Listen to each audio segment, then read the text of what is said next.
n'avais pas oublié la gare, grand-père.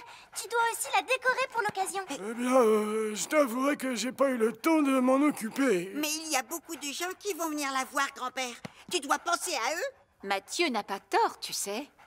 Attendez, je viens d'avoir une idée totalement génialissime. Mathieu et moi, on va venir avec toi et décorer la gare. Oh, ça, ce serait fantastique, je vous remercie. Mes petits-enfants préférés sont d'accord pour m'aider. Grand-père, tu n'as pas d'autres petits-enfants. Oui, je sais.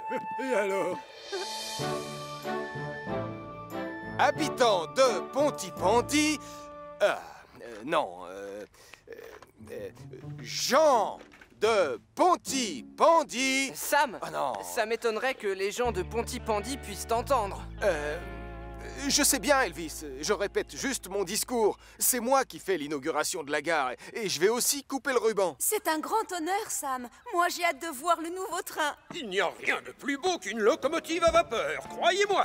J'ajouterais même qu'elle va éclipser par sa beauté tous les véhicules de Pontypandy. Chut, chef.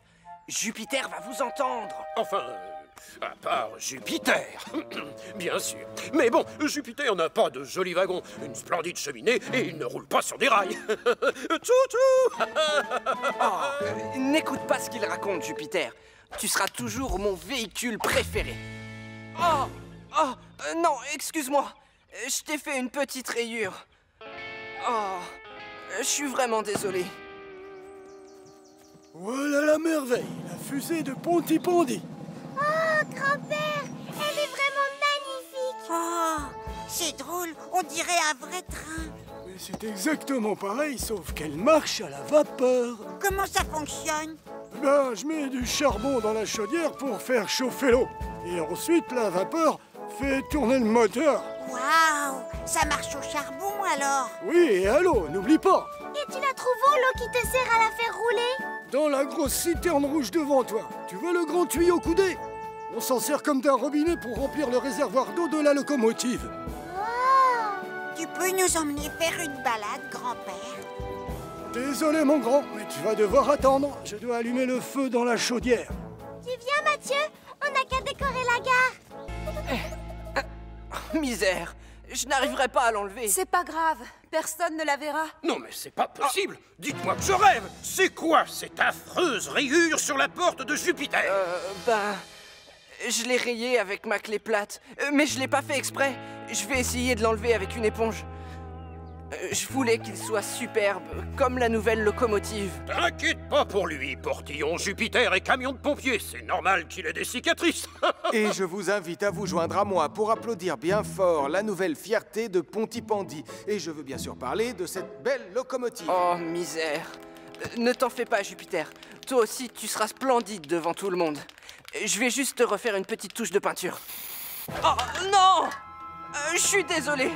J'ai pris la bombe jaune à la place de la rouge. À cause de moi, t'as une grosse tache. Oh. Et voilà, parfait. Plus de tâches. Comment ça se passe de votre côté? On a presque terminé, grand-père. Excellent. Premier passager ne devrait plus tarder. Oh, le feu a bien pris, la chaudière était assez chaude. Oh, ça s'est décroché en plein milieu, c'est dommage. Je vais le dire à grand-père. Non, on va se débrouiller. Tu peux tenir l'escabeau? Zut, je suis trop petit. Il faudrait que je me hisse plus haut. Attention, Mathieu.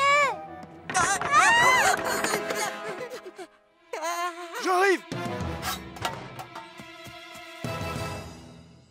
Voilà, mon bonhomme, c'est fini. Je te demande pardon, grand-père. J'aurais dû te demander de m'aider.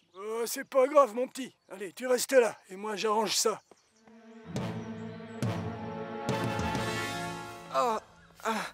Je suis vraiment désolé, Jupiter. Cette merveilleuse locomotive parmi les moyens de transport de notre ville est... Non, merveilleuse, ce n'est pas assez fort, Sam. Pourquoi pas magnifiquement belle ou alors brillamment resplendissante? Non, j'ai trouvé glorieusement majestueuse. Ah, bien, merci, chef. Mais ces expressions sont un peu trop compliquées à mon goût. Moi, j'ai pas la moindre idée de ce que ça veut dire. Mais ne les écoute pas, Jupiter. Sam, sans te déranger, tu pourrais aller répéter ton discours ailleurs? Jupiter va se vexer si ça continue. Oh, désolé Elvis, je comprends. Mais je suis sûr que Jupiter sait à quel point il compte pour toute la brigade.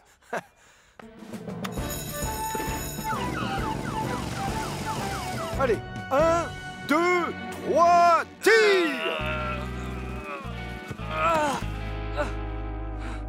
Ça m'étonnerait qu'on y arrive en procédant de cette manière. Je suis d'accord avec toi. Puisqu'on ne peut pas utiliser la force, moi je ne vois plus qu'une seule solution. Nous allons être obligés de couper le bras de la nacelle. Elle est partie par où? Au-dessus de la prairie, de ce côté-là. J'ai essayé de m'accrocher à elle, mais ça n'a pas marché. C'est bon, ne t'en fais pas, je suis là maintenant.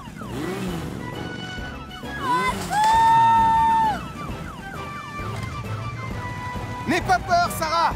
Je vais chercher une échelle. J'ai entendu des cris. Tout va bien? Aidez-moi! J'ai peur! On oublie l'échelle. J'ai une meilleure idée. Et moi, comment je peux t'aider? Attrape l'autre bout, s'il te plaît. Allez, et tiens-le bien fort. Écoute-moi, Sarah. Je veux que tu te pendes en te tenant bien fermement à la branche avec tes deux mains. N'aie pas peur. Quand tu vas lâcher, tu vas lever les genoux et basculer le dos vers le sol. Tu peux lâcher. Vas-y. Waouh! Alors ça a l'air d'être très amusant. Non, colonel! Pitié! Laisse-moi passer, Portillon. Non, stop! Je peux savoir ce que vous vous apprêtez à faire à mon merveilleux camion? On est coincé et le colonel Boyce a décidé de couper le bras de la nacelle, chef. Quoi? Mais ce n'est pas nécessaire! J'imagine que vous avez une meilleure idée, bien sûr. Il se trouve que c'est le cas, oui.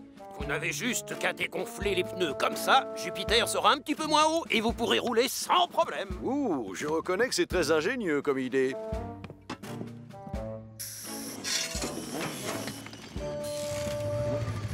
Qu'est-ce qui vous arrive, mon colonel? Tout est de ma faute, Sam.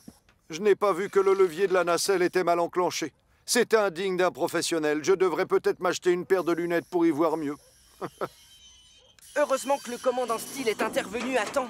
Il a eu une idée qui nous a enfin permis de décoincer Jupiter, n'est-ce pas, chef? Eh bien, c'est exact. Disons que pour un vieux crouton tout tordu, j'ai encore de la ressource.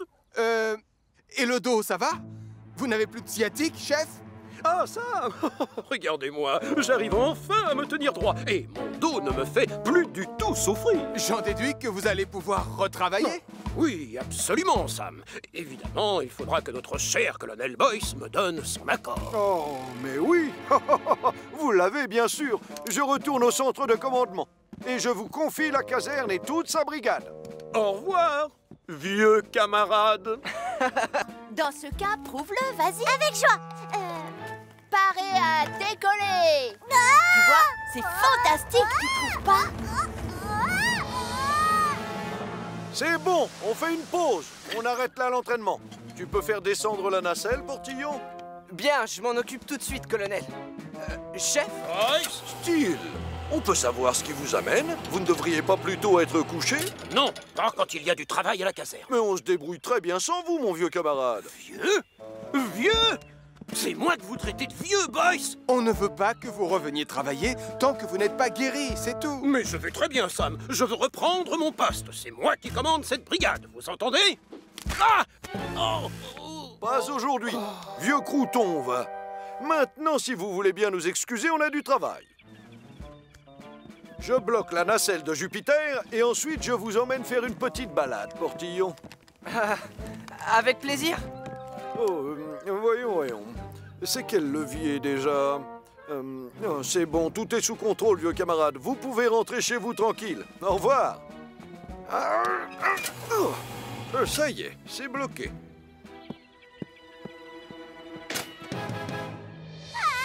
Arrête-toi, freine. Tu vas beaucoup trop vite. Je ne sais pas comment on fait pour s'arrêter! Ah! Tu peux me retenir? Oh! Quand je t'ai dit parer à décoller tout à l'heure, c'était juste une façon de parler, Sarah. Accroche-toi, surtout. À ton avis, qu'est-ce que je fais là? Ah. Oh.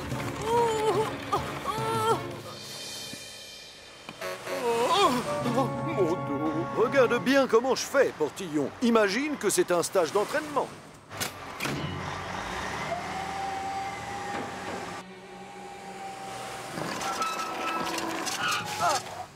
Oh! La nacelle est coincée, colonel! Oui, merci, j'avais remarqué, Portillon. Ne reste pas planté là, enfin, essaie de la décoincer.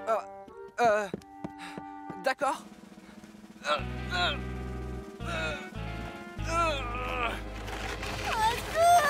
Aide-moi! Nicolas! Ne t'inquiète pas, Sarah! Je vais essayer de trouver un téléphone pour appeler Sam! Et pendant mon absence, prends soin de mon cerf-volant, il est neuf! Je te déteste! C'est Sarah. Elle a des ennuis. Il faut qu'on aille dans les collines. L'ennui, c'est que le colonel Boyce est parti avec Jupiter. Sam, comment dire, on a un petit problème. Jupiter est coincé sous le pont en centre-ville. Non, on fait quoi maintenant? Je ne vois qu'une seule solution possible. Mais maman! C'est vive les soldats du feu! J'en connais un rayon sur les pompiers grâce à ce jeu. Je n'ai plus besoin d'aller à la caserne avec les autres pour avoir mon badge de pompier. Ne raconte pas de bêtises, Nicolas. Être un pompier dans un jeu vidéo, ça n'a rien à voir avec le fait d'en être un pour de vrai. C'est exactement ce que j'ai dit, Tante Denise. Non, là c'est toi qui mens.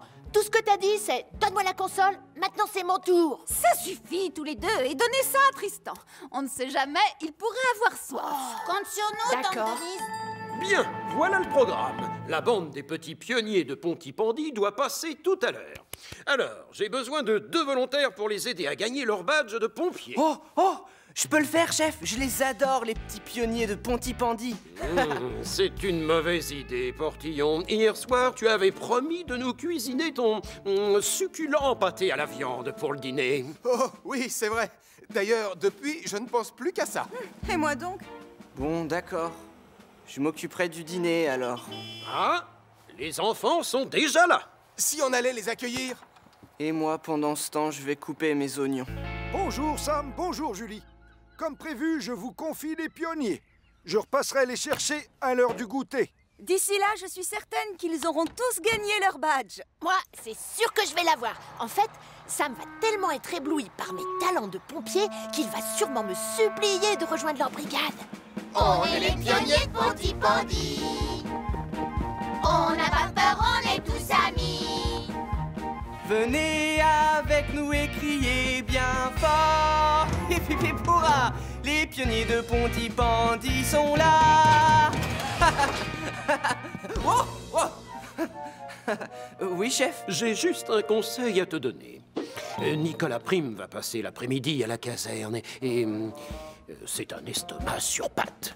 S'il sent l'odeur de ton pâté, on peut lui dire adieu tout de suite, si tu vois ce que je veux dire. Oh, je vous reçois 5 sur 5, commandant. N'ayez pas peur. Là où je vais le cacher, il ne le trouvera jamais. Quand il y a beaucoup de fumée, on doit absolument mettre ce casque pour pouvoir respirer. Alors, il y a différentes sortes d'extincteurs selon le type de feu à éteindre. Celui-là sert pour tout ce qui est liquide. Moi, je le sais, ça. Oh, c'est quoi ce qu'il y a tout là-haut, Sam? Si on allait tous y faire un tour? Tu crois qu'il serait d'accord pour me laisser descendre par le poteau? Évidemment que non. Je te rappelle que tu n'es pas un vrai soldat du feu. Par contre, je te parie qu'à moi, ils diront oui, bien sûr. À chaque signal d'alarme, Sam garde toujours son calme. Crie très fort au moindre danger. Sam sera là pour te sauver, sans hésitation, sans peur.